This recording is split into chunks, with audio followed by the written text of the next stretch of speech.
డిఎంకేని అడ్డంగా వదిలేసి వెళ్ళిపోయినటువంటి కాంగ్రెస్ కమ్యూనిస్టులకి నిన్న మంత్రివర్గంలో అయితే కాంగ్రెస్కి 2 మంత్రులు కావాలన్నారు. ఇవ్వలేదు. నిన్న 9 మంది మంత్రులు అందరూ కూడా టీవీకే పార్టీ వాళ్ళే ఉన్నారు.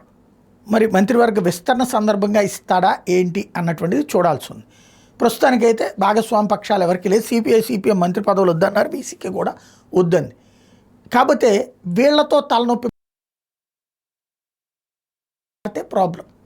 మంత్రివర్గంలో ఉండి వీళ్ళు ఆ తర్వాత కనుక సీన్ మారిస్తే, అంటే ఇప్పుడు నిన్న జాతీయ గీతం గురించి వివాదం చేశారు.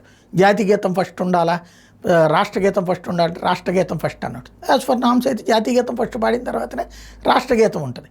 కానీ వీళ్ళు అట్లాంటి ఒక తమిళ సెంటిమెంట్ రాజేసే ప్రయత్నం జాతీయ పార్టీలు అయినటువంటి కమ్యూనిస్టులు చేస్తున్న విచిత్రం.